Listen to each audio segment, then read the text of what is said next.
There are moments in a parent's life that come quietly drifting in like a faint breeze, at first so gentle you almost miss them.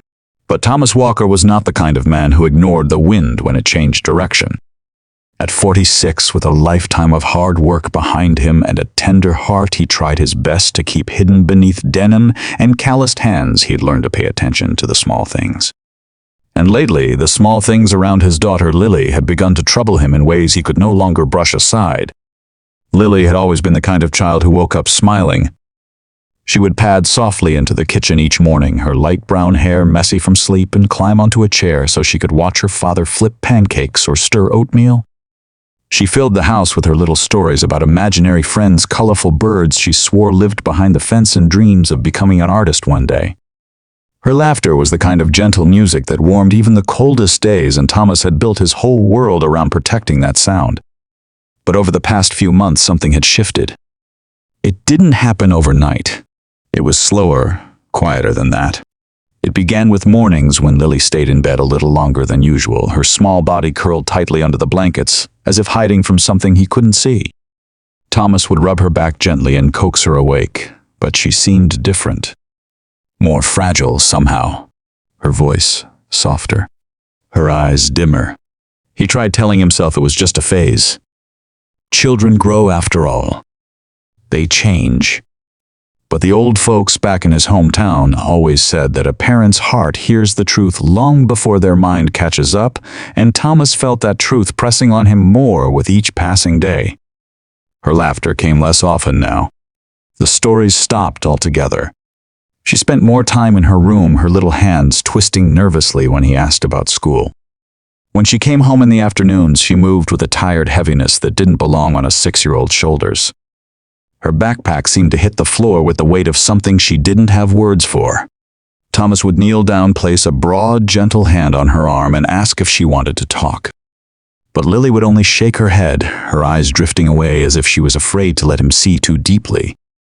At first he wondered if she had gotten sick. Then he wondered if she was having trouble with friends. He asked her teacher, Mrs. Green, during their last conference, but the woman had brushed it off with a polite smile and a practiced answer. Lily was quiet, she said, reserved. Some children simply took longer to adjust. It was nothing unusual, but a father knows his child, and Thomas knew that something wasn't right.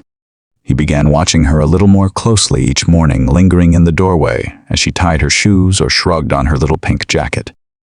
She used to hum while she got ready for school. Now she stayed silent, her small face set with a seriousness that had no place on a child her age. When he drove her to Maple Ridge Elementary in his old Ford truck, she held her backpack on her lap like a shield. Other children leapt out of cars with bright chatter and boundless energy, but Lily moved slowly, her steps careful and reluctant.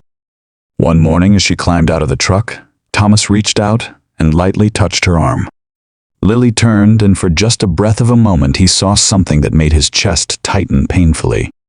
Fear. Not the fear of the dark or of thunder like most children carried, but a deeper fear worn into her little body, the way worry settles into an adult's bones after too many hard years.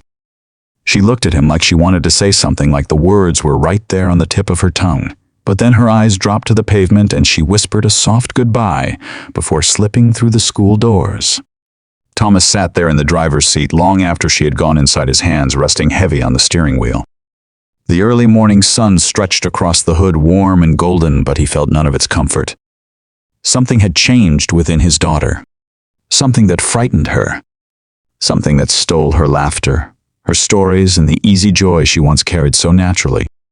And as he drove away from that school, a quiet certainty settled deep inside him, steady and immovable. He didn't know what was wrong yet, but he knew this much he would find out, no matter how long it took, no matter what it required of him. Lily was his whole world, and a father does not turn away when the light begins to fade from his child's eyes. He listens, he watches, and he prepares himself for whatever truth is waiting just beyond what she cannot yet say. 2 days after that uneasy morning in the truck, Thomas Walker found himself lying awake before dawn, the ceiling above him barely visible in the pale light slipping through the blinds. The house was quiet except for the hum of the old refrigerator in the kitchen and the soft whir of a heater vent, but inside his mind, there was no peace at all. Something in him would not settle no matter how many times he told himself he might be imagining things. The worry had grown roots, spreading deeper with each passing hour.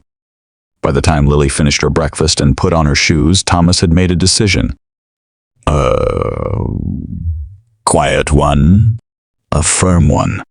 He would go to her school that afternoon, but not as a scheduled parent or a concerned adult requesting a meeting. He would go simply as a father who needed to understand what was happening to the little girl he loved more than anything in this world. He waited until lunchtime, giving her space to settle into her day, then climbed into his truck with no real plan except to show up. On the way, he stopped by a small bakery downtown, the one where Lily always chose the same chocolate chip cookies because, as she liked to say, they tasted like sunshine. He bought a small box tied neatly with twine and placed it carefully on the seat beside him. Maybe he would surprise her. Maybe seeing her in class would soothe the storm inside him. Maybe he'd find nothing at all. But a father's instinct rarely lies. When he arrived at Maple Ridge Elementary, the front office smelled faintly of floor polish and something sweet, like vanilla candles. He signed in with a polite smile, the kind he had learned to offer whenever his size or appearance made others wary. Even in his cleanest shirt, he still looked like a man who had lived life the hard way, but his voice remained soft, warm, reassuring. The receptionist pointed him down the hallway toward room 14, where Lily spent her days. The hallway was bright-lined with cheerful drawings taped to colorful bulletin boards. Children's voices floated from classrooms, light and innocent. For a brief moment, Thomas felt hope flicker inside him. Maybe he had worried too much. Maybe he'd walk into her room and find her smiling again. But then he heard the voice. Sharp. Cold. Cutting through the hum of the school like a blade slicing through fabric. It came from Lily's classroom. Thomas slowed the box of cookies, suddenly heavier in his hand.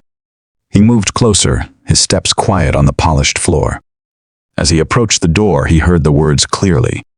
Why don't you ever listen, Lily? How many times do we have to do the same thing? Are you really this slow? The tone was not frustration. It was contempt. Thomas froze the breath, leaving his body all at once. He took one more step, peering through the narrow window on the classroom door. What he saw made his heart twist painfully. Lily stood at the front of the room, small and trembling, her hands gripping each other in front of her chest. She stared at the floor as if trying to disappear. Mrs. Green loomed over her arms, crossed a deep frown carved into her face. The other children sat rigidly at their desks, their eyes darting back and forth between the teacher and the frightened little girl, a mixture of discomfort and helplessness on their faces. Mrs. Green leaned down, her voice dropping even lower, more bitter. Look at everyone waiting on you. Doing to this class. Anybody else struggles like this? No. Just you. Lily flinched as if struck. And in that instant, Thomas felt something inside him harden. Not anger the way most people understood it, but a deep, steady conviction that rose like a tide. For months he had watched his daughter retreat into herself, and now he knew why. The truth stood there in that room, plain as day. He didn't burst in with fury. He didn't shout. Thomas Walker simply opened the door, stepped inside, and let the silence wrap around him like a cloak. The sound of the door clicking shut made Mrs. Green's voice falter. 20 children fell silent.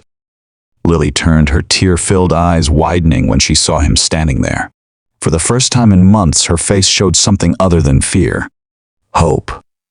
And that single expression set everything that followed into motion, like the first crack in a dam that had held back too much for too long. The moment Thomas stepped into that classroom, the air itself seemed to shift. He didn't raise his voice, didn't storm toward the teacher, didn't even look at her at first. He walked straight to Lily, kneeling so his eyes met hers.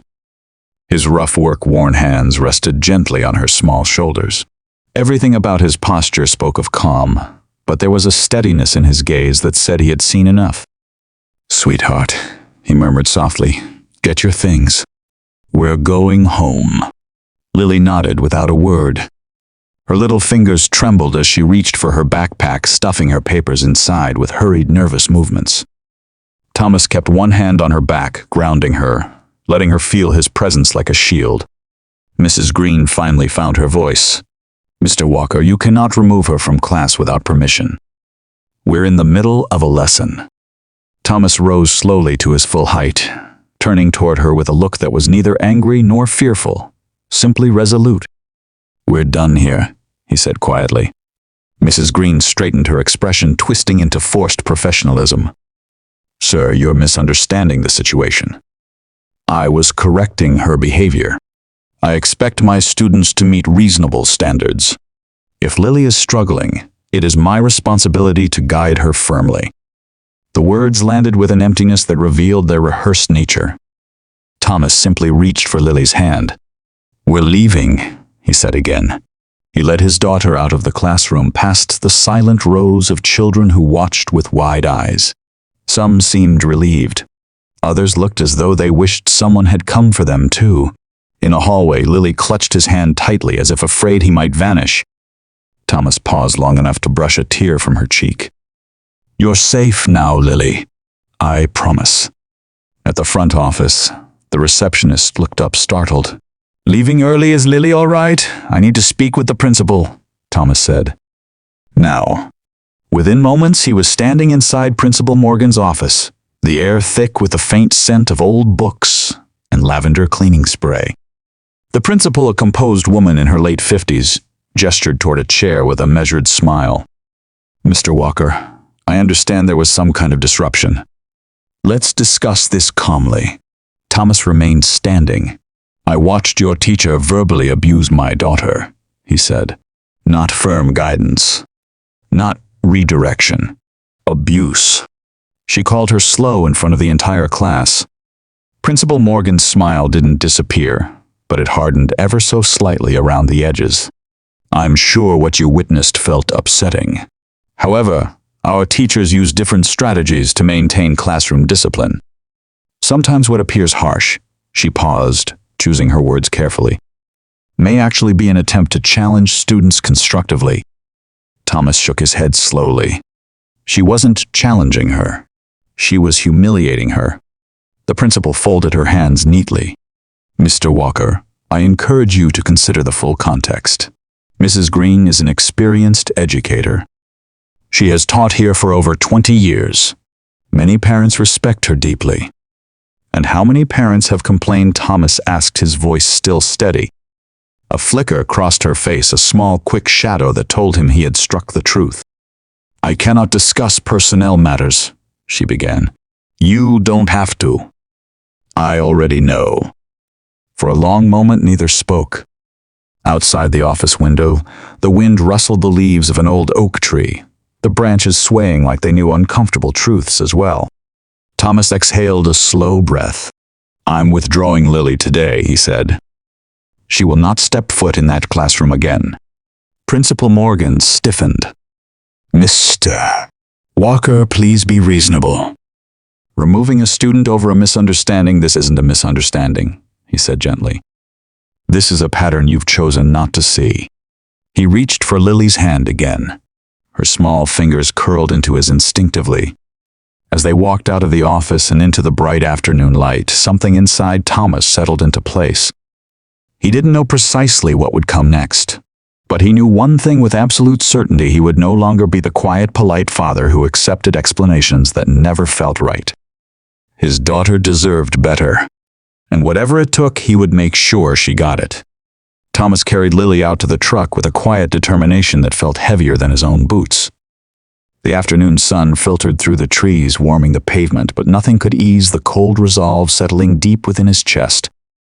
He opened the passenger door, lifted Lily gently onto the seat, and buckled her in with the same care one uses for something fragile and precious. For a long moment, he simply stood there, one hand resting on the edge of the door, watching her small face. She looked tired, more tired than any 6-year-old should ever look. Her eyes still held the remnants of tears, but beneath them was something that cut Thomas to the core: relief. She had expected no one to come for her, and that truth alone told him more than any administrator ever had. He closed the door and walked around to the driver's side, climbing in slowly. Before starting the engine, he looked over at Lily. "You want to tell me anything, sweetheart?" She shook her head, her voice barely above a whisper. Not right now. That was all right. He didn't need answers yet. What he needed was clarity, and he had enough of it now to see the road ahead. He drove them home, the truck rumbling softly beneath him. Lily stared out the window, leaning her head against the glass, her small hand clutching the sleeve of his flannel shirt whenever they stopped at a red light. By the time they reached their quiet little neighborhood, she looked calmer. Not healed, not yet, but safe enough to breathe. He walked her inside and settled her with a warm blanket and her favorite plush rabbit. Lily curled into the corner of the couch, the soft hum of a cartoon filling the room. Only when he was certain she felt secure did Thomas step into the kitchen and let out the breath he'd been holding all day. His phone lay on the counter screen, dark and silent, but he knew what he needed to do before he even touched it. He had paused earlier, hoping the school might acknowledge its failure, hoping Principal Morgan might meet him halfway. But as he replayed that conversation in his mind, her rehearsed tone, the way she explained away what he'd seen with his own eyes, he realized what had truly been happening. This wasn't the first time someone had raised concerns. He knew it the moment he saw the flicker in her expression, the one that passed through her features so quickly she likely hoped he hadn't caught it. But he had. It was the look of someone who had heard all this before and chosen not to act. He leaned forward, bracing his hands on the counter, the weight of understanding settling in. How many children had sat trembling in that classroom? How many parents had come seeking answers only to be dismissed with kind words and empty promises? How long had this gone on? He didn't have numbers, but he had enough to know it had been too long. And he would not let his daughter become another note lost in a drawer somewhere. Thomas reached for the phone slowly, the decision crystallizing with a quiet certainty. He typed a short message to the one person he trusted beyond measure, Caleb Hunter, the longtime president of the Brotherhood that had been his second family for more than a decade. Need to talk. Important.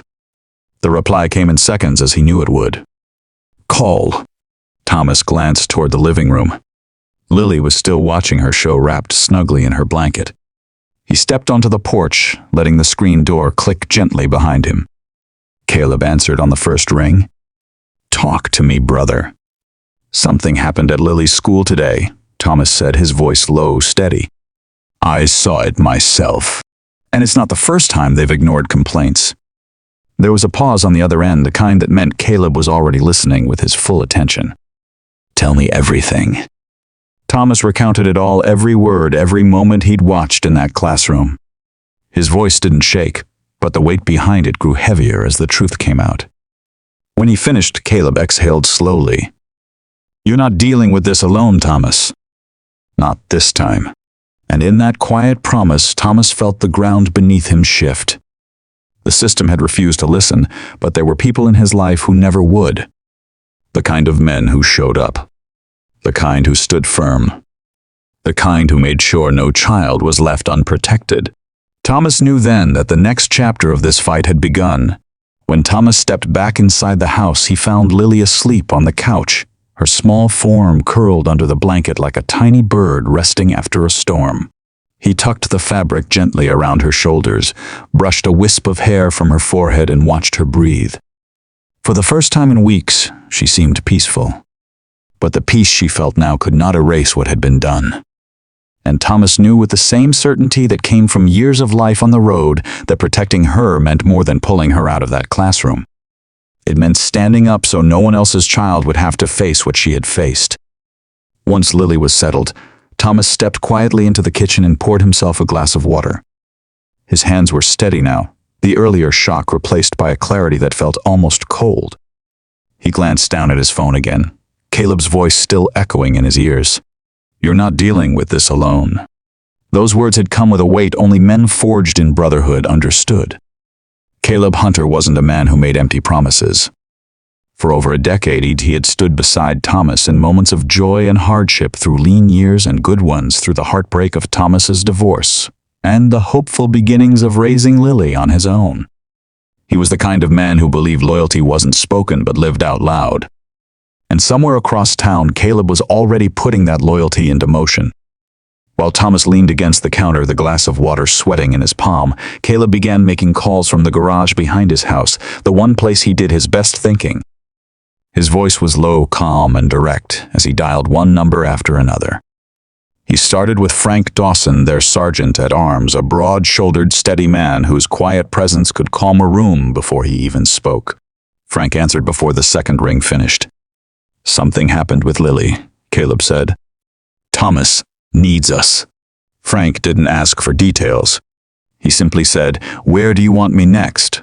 Was Eddie Miles, the soft-spoken widower whose heart had found new purpose in the children of the men he rode with.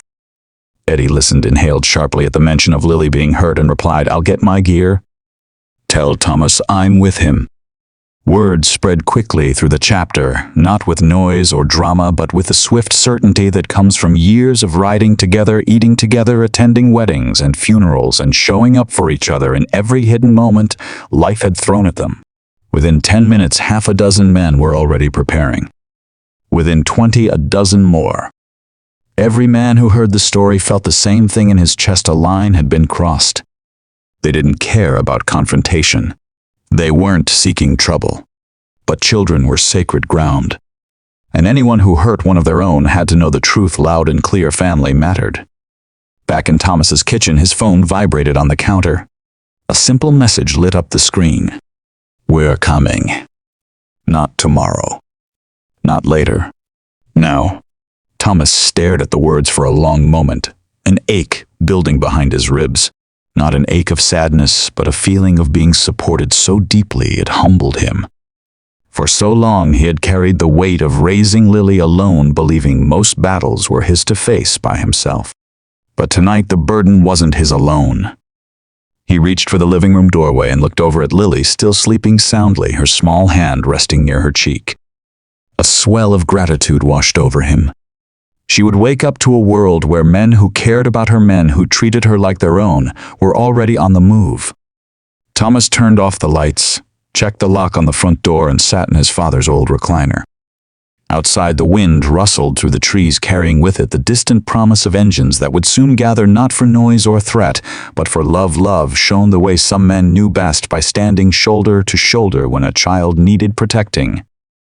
And somewhere on the far side of town, those engines were already warming. By the time late afternoon settled over the town, a quiet transformation had begun unfolding across the city, almost like a ripple spreading through still water.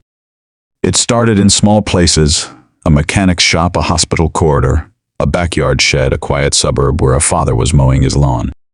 In each of those places, a phone buzzed, a message arrived, and a man paused mid-task, sensing that something far greater than his daily routine was calling him. Frank Dawson was the first to roll out. He'd been tightening a bolt on his old shovel head when the call came. Without hesitation, he set his tools aside, wiped his hands on a rag, and walked toward his bike with the kind of steady purpose that comes from a man who rarely speaks, but always acts when it matters. He didn't need a long explanation. The words "Lily was hurt" were enough. A few miles away, Eddie Miles was putting away groceries when his phone buzzed. He read the message once, read it again, and stood very still. The house around him felt too quiet. Eddie had loved and lost deeply. His late wife had been the gentlest soul he'd ever known, and children in his eyes were the purest reminders of her kindness. He grabbed his helmet, locked the door behind him, and whispered a soft promise into the evening air. "No child cries alone. Not on my watch." At the auto shop downtown, two younger members, brothers named Kyle and Mason, were elbow deep in an engine rebuild when they felt their phones vibrate at the same moment. They exchanged a look, one that carried years of shared understanding, and started shutting down the bay. Their boss didn't argue. He'd seen those same men ride out for weddings, funerals, and nights when one of their own just needed someone to sit beside them. He simply nodded and said, "Go on then. Take care of your people." All across the city, similar scenes played out. Some men left work mid-shift. Others excused themselves from dinner tables. One put down a grocery cart in the middle of an aisle, leaving a box of cereal behind. Another walked out of a community center where he'd been volunteering, offering a quick apology that was accepted without question. When men like them moved with this kind of urgency, people understood. As the sun dipped lower, engines began to rumble awake across garages and driveways. The familiar sound was more than noise, it was a message. Those who heard it understood something important was happening, though they might not know what. It carried a weight, a unity, a loyalty that could not be faked. One by one, bikes rolled out onto the streets. Headlights swept across the pavement, reflecting in store windows and casting long, solemn shadows. The riders didn't wear expressions of anger. They wore something quieter, deeper purpose. They weren't coming to intimidate. They weren't coming to start trouble. They were coming to stand, to be present, to make sure a father who had been ignored would be ignored no longer. As the small groups of riders converged, the sound swelled from individual hums into a rising chorus. Cars pulled aside to let them pass. People on sidewalks paused, watching as line after line of motorcycles moved through the town with quiet discipline. Near the edge of the city where the old bridge crossed the river, Caleb Hunter waited astride his bike, the wind tugging at his jacket. When the first two riders reached him, he nodded. When 10 arrived, he lifted his chin. And when dozens more appeared, headlights stretching across the bridge like a trail of stars, he felt something settle deep in his chest. This wasn't a display of strength. This was a declaration of care. A child had been hurt. A father had been dismissed.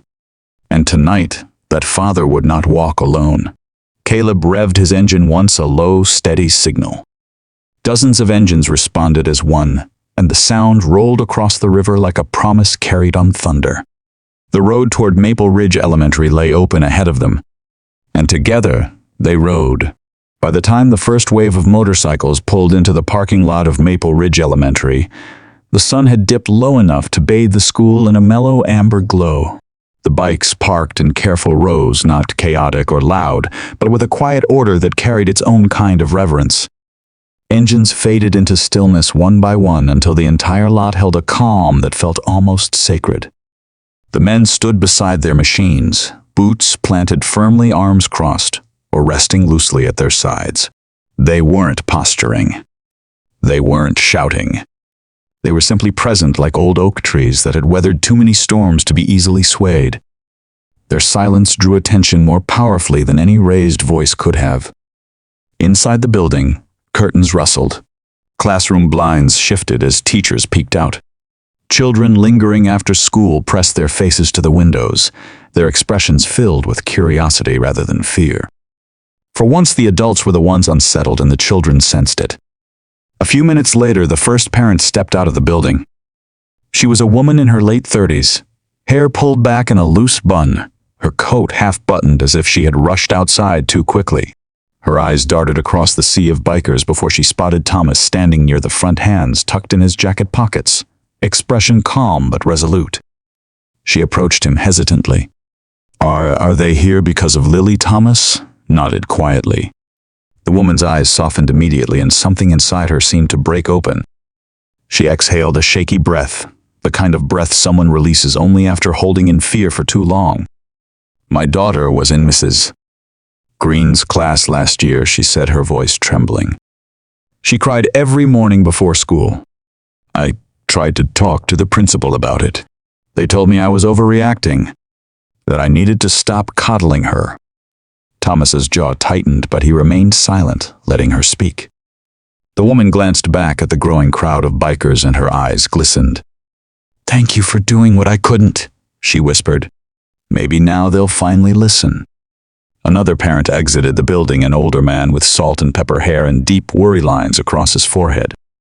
He walked straight toward Thomas, nodding respectfully at the bikers as he passed. "My granddaughter was in that class 2 years ago," he said. "We complained 3 times. They told us Mrs. Green had high standards and that some children just weren't adapting well." He looked down, voice cracking slightly. "I trusted them. I shouldn't have." A single tear slipped down the man's cheek before he brushed it away quickly, as though embarrassed to show it. But no one judged him. These were people who understood that tears were sometimes the only honest response to watching a child suffer.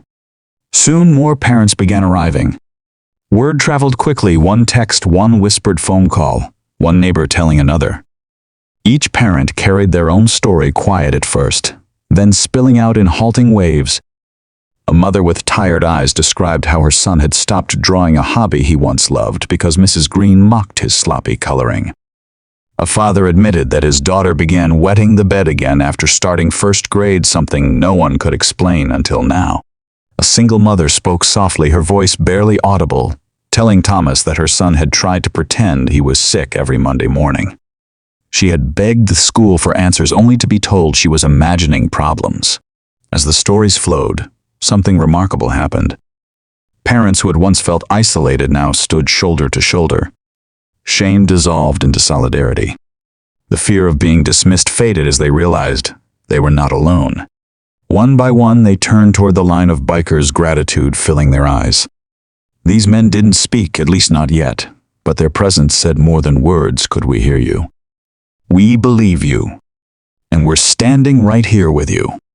Thomas looked at the faces around him, parents he'd never met, families who had quietly endured the same silent heartbreak he had just discovered, and felt a mixture of sorrow and determination settle deep in his chest.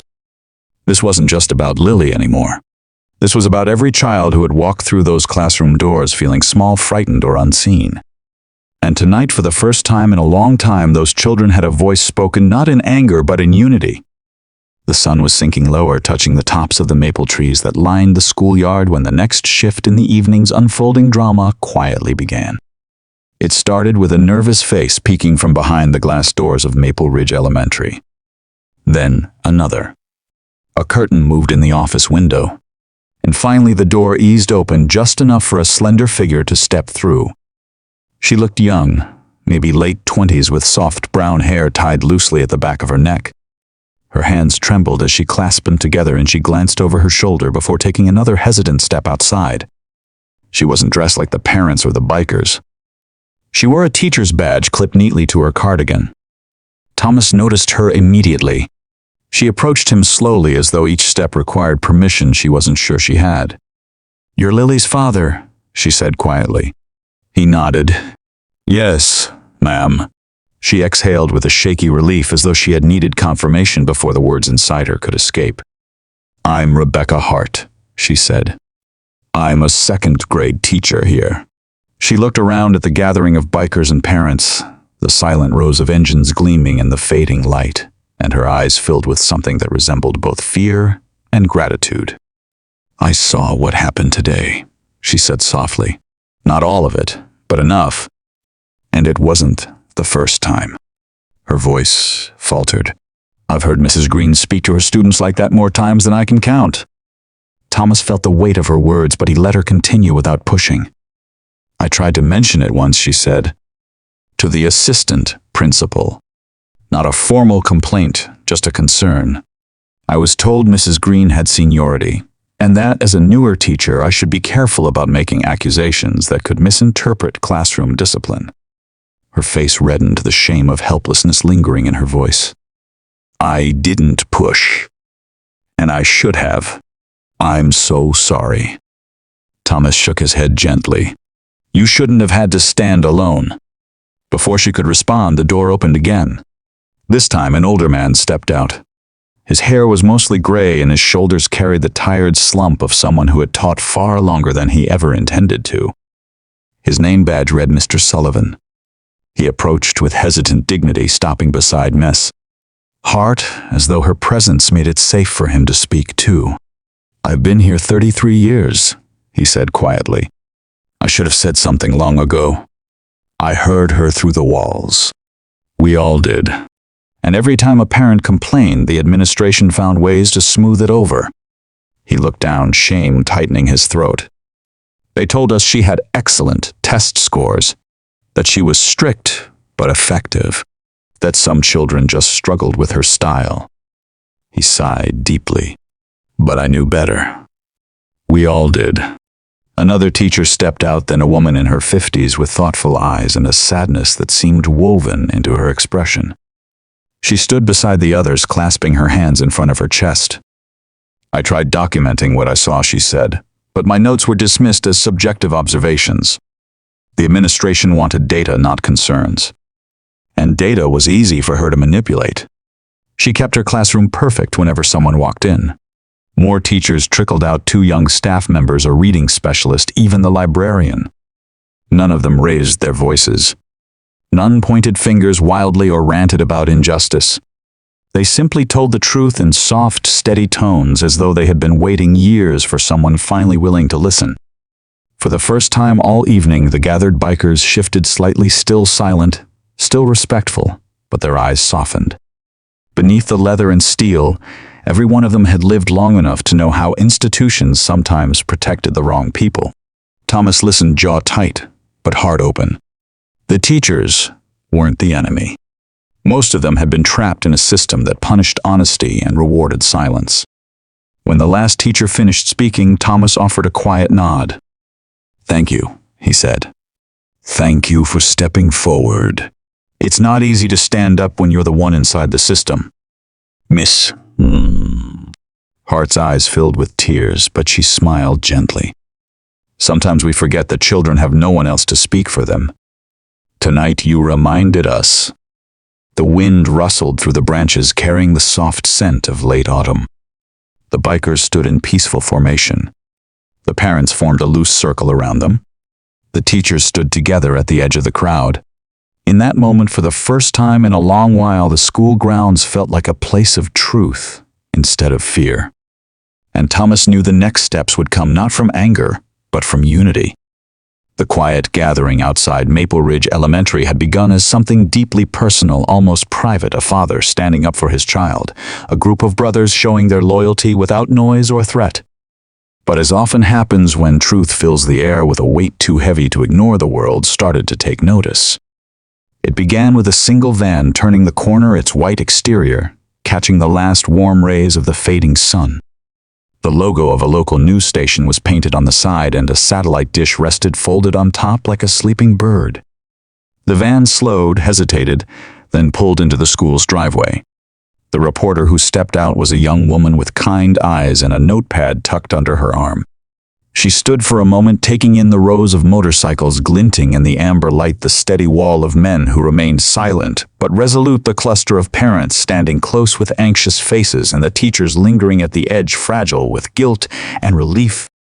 A story was unfolding here, one bigger than any test score, any school meeting, any carefully worded administrative memo. Within minutes, another van arrived. Then another. Camera tripods appeared on the pavement. Microphones were clipped into jackets. Reporters whispered quietly to their cameramen as if afraid to disturb the strange, reverent stillness that had settled over the parking lot. Thomas watched from where he stood near the front, his hands loosely clasped, his expression steady. He hadn't asked for news crews. He hadn't called them. But he wasn't surprised. They were coming. Something about the scene itself demanded attention, the solidarity, the quiet pain, the truth rising like smoke from a long, smoldering fire. A reporter approached him gently. "Sir, are you the father everyone is here for?" Thomas nodded. "Yes, ma'am. My name is Thomas Walker." She paused, sensing she was stepping into something heavy. "Would you be willing to share what happened?" Thomas didn't seek the spotlight. He never had. But he looked over at the parents, those who'd been dismissed, ignored, made to feel overprotective or unreasonable. He saw the teachers who had finally found the courage to step out of the shadows. And he thought of Lily resting at home under a blanket, finally safe after too many quiet mornings filled with dread. He spoke softly, but his words carried. "My daughter was hurt in a place where she should have been protected. I saw it with my own eyes today. And I found out other families have been living the same thing." They tried to speak up and they were silenced or brushed aside. The reporter swallowed, her expression tender. "And these men?" she asked, glancing toward the long line of bikers. "They came because you asked." Thomas shook his head. "They came because children matter, and because standing alone only works until someone decides not to be quiet anymore." Behind him, the brothers remained still as stone leather, worn by years of wind patches that told stories of loyalty and lost boots that had stood in rougher places than this. Yet tonight, they looked almost gentle. Their presence wasn't one of force, but of protection. Another reporter moved toward a group of parents, asking questions softly, never intruding, only receiving. A mother wiped her eyes as she explained how her concerns had been dismissed. A father spoke about his child's anxiety. A grandmother shared that she had felt ashamed for believing something was wrong despite the school's reassurances. And the cameras caught it all, not the anger of a crowd, but the courage of ordinary people who had finally found their voices. Inside the school building, lights flickered on as administrators moved hurriedly behind closed blinds. The presence of the media had changed everything. This was no longer a quiet complaint tucked away in a file cabinet, no longer a private disagreement between a parent and a teacher. This was public. This was witnessed. This was undeniable. The sound of one engine rumbling on the far side of the lot drew collective attention. It wasn't a warning. It was a reminder, steady, low, and certain, that Thomas did not stand alone. And now, neither did the other families. Thomas looked toward the horizon where more lights approached, perhaps more reporters, perhaps more parents, perhaps simply neighbors who had heard that something important was happening. Whatever came next, he knew the truth had finally stepped into the open. And once truth begins walking in the light, no locked door or careful excuse can send it back into the shadows. As the soft glow of evening deepened over Maple Ridge Elementary, the crowd in the parking lot continued to grow, not noisy, not chaotic, but steady, like a tide rising with purpose. Reporters moved gently between groups of parents. Children still at the school lingered near their families, clutching jackets or backpacks, sensing something important was happening, though they could not name it. Inside the school office, movement stirred. Shadows passed behind the frosted glass. The hum of hurried voices slipped through gaps in the doorway, carrying a tension that hadn't been there earlier. You could almost feel the building itself tightening, like an old structure bracing against a long overdue reckoning. Finally, the front doors opened. Principal Morgan stepped out first, her expression carefully arranged into the kind of calm she usually wore at school assemblies and parent nights. But tonight, that calm looked fragile, stretched thin across her features like fabric pulled too tight. Behind her stood two district officials dressed in neat suits, their briefcases tucked awkwardly under their arms as though they hadn't expected to be summoned so quickly. The reporters lifted their microphones. Parents leaned forward. The bikers stayed silent, steady as stone. Principal Morgan cleared her throat. "Thank you all for your patience. We understand there have been concerns raised today regarding Mrs. Green. After reviewing the preliminary information and speaking with district officials, she said, her voice wavering slightly, we are placing Mrs. Green on immediate administrative leave effective now." A hush fell across the lot. Not surprised, most everyone suspected this would come, but the kind of silence that follows a truth finally spoken aloud. "This is a procedural step," she continued, twisting her hands together. "A full investigation will follow to determine the appropriate course of action. We take these concerns very seriously." As she spoke, the school doors opened again, this time revealing Mrs. Green herself. Her cardigan was rumpled and she carried a box filled with classroom belongings, a mug, a few notebooks, a small plant with drooping leaves. She didn't look at the crowd. Her gaze stayed fixed on the sidewalk, as if she wished she could shrink into the pavement and vanish. The murmurs began immediately. "That's her. She did that to my child too. She's the one they complained about last spring. I knew something wasn't right. I should have spoken up." But the bikers remained silent, forming a quiet corridor that Mrs. Green had no choice but to walk through. Their presence wasn't meant to frighten her, only to bear witness, to make sure this moment wasn't swept aside or minimized like so many conversations before it. As she passed by Thomas, she finally lifted her eyes, meeting his briefly. There was no apology in them, no remorse, only the startled realization that something she had once controlled had slipped permanently out of her hands. Thomas didn't stare her down or speak to her. He didn't need to. He simply stood with the same steady posture he'd had all evening, his hands loosely at his sides, his expression calm and resolute. She looked away quickly. The district officials ushered her toward a waiting car.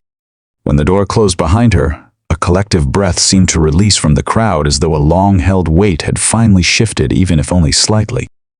Principal Morgan, still standing at the front, tried to continue speaking assurances, promises, explanations. But people were no longer listening to her carefully crafted phrases. They were listening to one another. Parents who had once been strangers began exchanging stories openly. Teachers who had carried their worries quietly for years found themselves stepping closer to the parents, speaking more freely than they ever had inside staff meetings. Even the reporters, though, doing their job, seemed moved by the humanity of the moment, the deep relief of people finally being heard. Thomas stood amid it all, his heart heavy but clear. Administrative leave was a start. But children's trust wasn't rebuilt in a single evening, and Lily's healing wasn't complete. Families had suffered silently for far too long. Tonight had brought light, but the work ahead would be long and full of careful steps. Still, as he looked around, the parents supporting one another, the teachers finally speaking the truth, the brothers standing strong and silent, a quiet voice rose inside him. We're not alone anymore. And that he knew was the first real victory of the night. In the days that followed the long evening at Maple Ridge Elementary, the school district moved with an urgency few had ever seen before. Perhaps it was the pressure from the community. Perhaps it was the steady presence of parents who refused to be brushed aside again. Or perhaps it was the sight of so many voices rising together, voices that had once been quiet, uncertain, and alone, now speaking with one unshakable purpose. Whatever the reason, the shift was real. Meetings began early in the morning and stretched long into the night. Doors that had once been closed to parents were now propped open. Administrators who used to speak with polished phrases and careful distance now met families face-to-face, notebooks in hand, listening more than they talked. And slowly changes began to take shape. The first policy announced was one that parents had begged for years earlier: cameras in every classroom. Not to invade privacy, the officials said, but to ensure transparency. The cameras would be placed high-angle to capture the teaching space without listening in on children's private conversations. Only administrators and designated district staff could review the footage, and parents could request access when concerns arose. For many parents, the measure brought a sense of comfort they hadn't felt in a long time.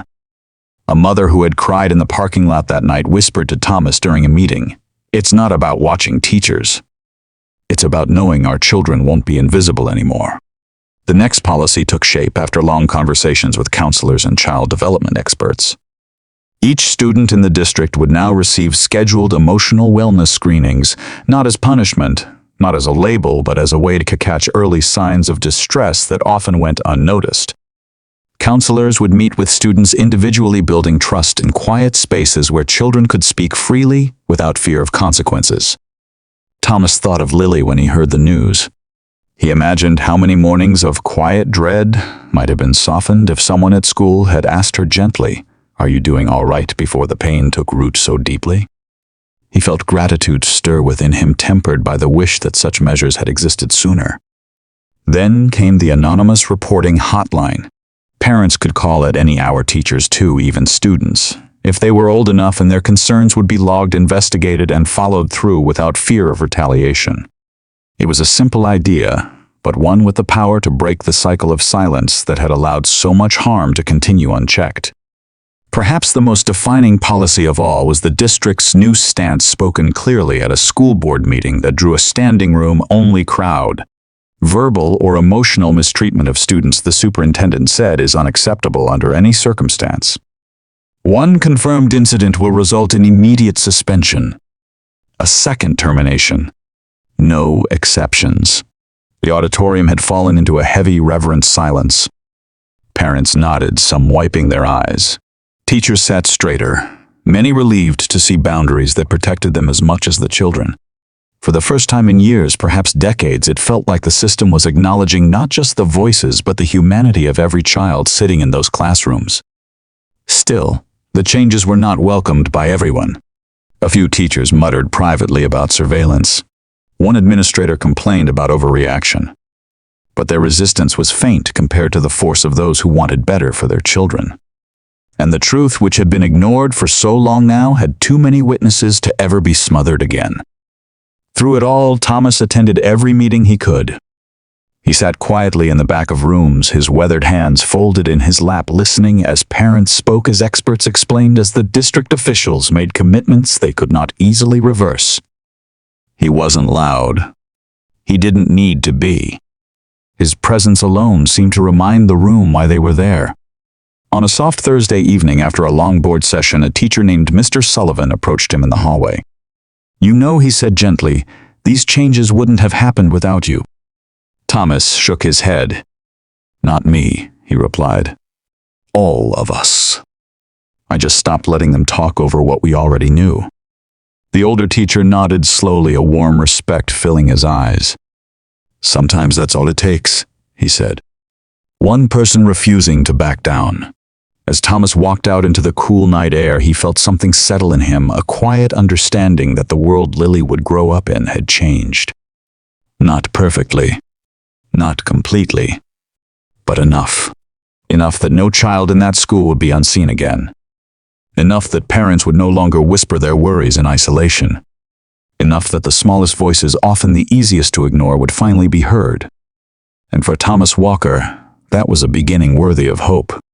In the weeks that followed the district's policy changes, something even more meaningful began taking shape, something that didn't come from board meetings or official announcements, but from the quiet determination of parents who had spent too many nights worrying alone. It started in a living room the same way many important movements in small communities do. Angela Torres, the mother who had bravely spoken up the night the bikers arrived, invited a handful of parents to her home one Saturday afternoon. The sun shone through the lace curtains, casting warm patterns across the carpet, as people settled onto couches and folding chairs, clutching cups of coffee or homemade tea. Thomas was there too, sitting near the window with a gentle stillness as he listened to the conversations around him. Though not a man of many words, his presence had become a kind of anchor, steady, supportive, and quietly strong. Angela looked around the room, her expression soft but determined. "We can't let the momentum fade," she said. "Not after everything our kids went through. Not after it took so long for anyone to listen." Heads nodded, some tired, some resolute, some carrying scars of long-buried worries. Parents who had once hesitated to speak now found themselves raising their hands, offering thoughts, asking questions. A father named Robert cleared his throat. "The district says they'll make changes," he said, "but policies only work if someone makes sure they're followed. We know how easy it is for things to slip through the cracks." A quiet murmur of agreement filled the room. A retired grandmother who watched her grandson every afternoon leaned forward slightly. "We need something permanent," she said. "Something that keeps going, even when this fades from the news or when new families move in who haven't lived through what we have." And with those simple words, the group found its direction. They called themselves the Willow Circle, named after the large willow tree that stood near the school's playground, its long branches shading children at recess. The willow had always been known as a symbol of protection and resilience, bending in storms, but never breaking. The name felt right. The Willow Circle wasn't loud or confrontational. It wasn't meant to challenge every decision the district made. Instead, it offered something the community had long been missing, a place where parents could talk openly, share concerns, gather information, and watch out for one another's children. Meetings were held twice a month at first, then every month once momentum settled. Some gatherings took place in living rooms. Others happened in the library's community room or at the park when weather allowed. They brought snacks, shared stories, and talked about the little things, like a child suddenly growing quiet at home or a teacher looking overwhelmed. Slowly, patterns emerged. Families realized they weren't alone, and with each conversation, their collective voice grew stronger. Thomas attended every meeting he could. He rarely spoke at length, but when he did, the room always fell into a thoughtful hush. One evening, as golden sunlight filtered through the blinds, a mother turned to him. "We feel braver because you stood up first," she said gently. Thomas shook his head with humility. "I just listened to my little girl," he replied, "and I believed her when something felt wrong. Every parent here would have done the same." Angela placed her hand over her heart. "Sometimes," she said softly, "we need one person to go first so the rest of us remember we're not powerless." The Willow Circle soon became more than a group. It became a presence. Teachers knew about it. Administrators knew about it. Even students whispered about the parents who stood together, unshaken, watching and caring. And because of that, something beautiful happened. Children began to speak up, even about small things. They told their parents when they felt confused, when a classmate hurt their feelings, when they needed help. It was as if for the first time they believed their voices mattered. By spring, the Willow Circle had expanded beyond its original handful of families. Parents from other schools asked how they could join. Nearby districts asked how to establish similar groups. What began as worry had grown into a movement rooted in care, patience, and unity. And whenever someone asked what the group stood for, the answer was simple: to make sure no child was ever left unheard again. By early spring, what had happened at Maple Ridge Elementary was no longer just a local story shared among neighbors and whispered about at grocery stores or church gatherings. It had grown beyond the sidewalks and classrooms of their small town, carried by news clips, shared posts, and the steady hum of conversation among parents across the country who saw their own fears reflected in the story of one quiet little girl and her determined father. It started slowly at first. A mother in Ohio commented on a news article online saying the story moved her to tears because her son's school had brushed aside her concerns too. A father in North Carolina shared a video about the Willow Circle on his social page, saying more communities needed to stand up in the same way. Small ripples, gentle but persistent, much like the first winds that signal spring. But soon the ripples became waves. One Monday morning, Angela forwarded an email to Thomas. It was from a parent group in Arizona who had seen the televised report of the night the bikers filled the school parking lot. They wrote that they were forming their own coalition because their children's complaints had been ignored for years. They wanted to learn from what Maple Ridge had done. 2 days later, a mother from Michigan called the school district office itself, asking for guidance on establishing emotional wellness checks in her county. A week after that, a teacher in Georgia reached out to the Willow Circle's email address, explaining that she had witnessed harmful behavior from a colleague but felt afraid to report it. She asked how the teachers at Maple Ridge had found the courage to come forward. Thomas listened quietly as Angela read letters aloud at one of the Willow Circle meetings. Some were short, filled with gratitude. Others were long, full of pain that had gone unspoken in other places, in other towns and classrooms, where children hid their hurt behind forced smiles or silence. Every word reminded the group that their story had touched hearts far beyond their own streets. One letter came from a retired teacher in Kansas who wrote, "I spent 30 years in the classroom, and some of the most painful moments were when I saw a child suffering, but felt powerless to challenge the system. What your community did gives me hope that schools can become safer, gentler places. Hold on to that unity. The rest of us are learning from you." Another came from a grandfather in Florida. "My granddaughter started refusing to go to school, and no one listened when we tried to speak up. When I watched your story on the news, I realized we were not imagining things. We're organizing now. We won't let her feel alone again." In each message, whether from a parent, teacher, grandparent, or guardian, the same themes emerged: fear that had been kept quiet, frustration that had been ignored, and a longing for a community that stood together the way Maple Ridge now did. The momentum grew quickly. Parent groups in Vermont, Missouri, Nevada, and Texas began contacting one another. They exchanged notes about school policies, shared guidance on advocating for children, and encouraged one another to attend board meetings, ask questions, and keep records. What had once seemed impossible, parents across the country uniting for their children's emotional safety, was now unfolding like roots spreading beneath the soil, strengthening as they intertwined. Local news covered the growing movement. Then national stations followed. A reporter visited Maple Ridge to interview members of the Willow Circle. She asked Thomas what he thought about parents in other states creating similar groups. He paused for a long moment before answering softly. "We're all trying to protect our kids," he said. "Everything that happened here wasn't just about my daughter. It was a reminder that children everywhere need to be seen and heard. If what happened here helps another child feel safe, then all of this was worth it." The reporter nodded, visibly moved. Little by little, communities across the country began rewriting the way schools handled emotional safety. Meetings that had once been sparsely attended suddenly filled auditoriums. Parents who once doubted their instincts began standing taller, speaking clearer. Teachers who had been afraid to report misconduct found courage in the stories of those who had come forward before them.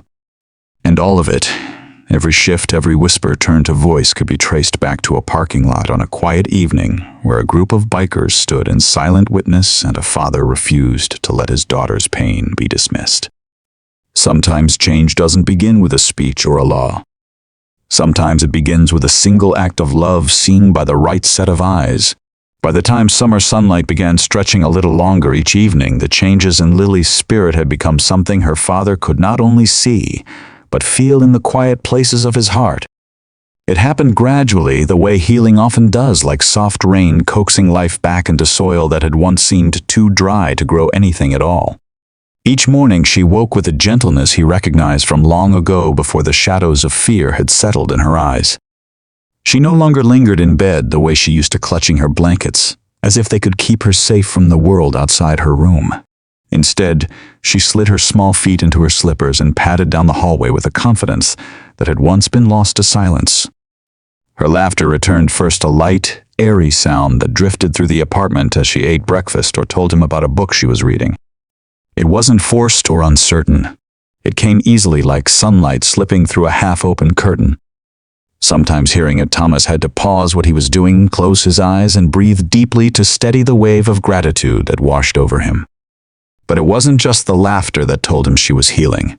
It was the questions. So many questions. Questions about butterflies and clouds and why pancakes tasted better on Sundays. Questions about friendship and how colors mixed together to make new shades. Questions about whether she could join the after-school art club because her teacher said she had a good eye for detail. For months, she had been afraid to ask anything at all, worried that curiosity might invite judgment or scolding. Now she tilted her head toward him, waiting for answers, unafraid to speak up. One evening, as they sat at the small kitchen table working through a puzzle, she leaned her cheek against her hand and said softly, "Daddy, I like school now." He didn't respond right away. He simply looked at her, taking in the gentle glow on her face, the faint smile resting at the corner of her lips. Her eyes no longer darted around the room as if bracing for something unseen.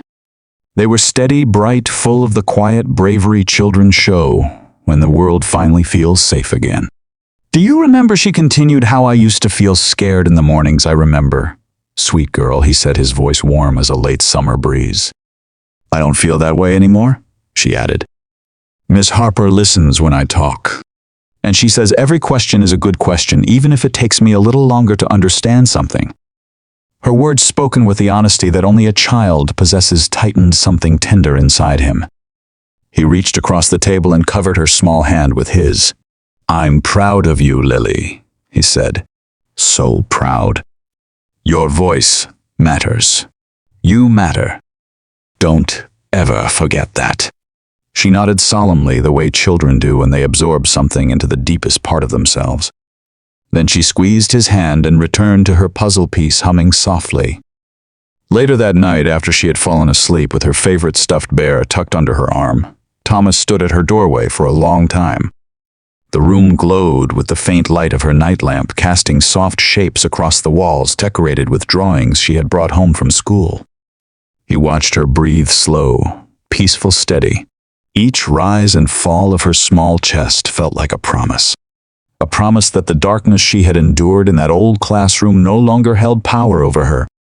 A promise that she was growing inch by inch back into the joyful child she had always been. In the quiet, he whispered a simple prayer of gratitude. Not dramatic, not loud, just a soft murmur of thanks for the laughter that had returned, for the confidence blooming in her voice, for the gentle peace settling into their home again. Healing hadn't come all at once.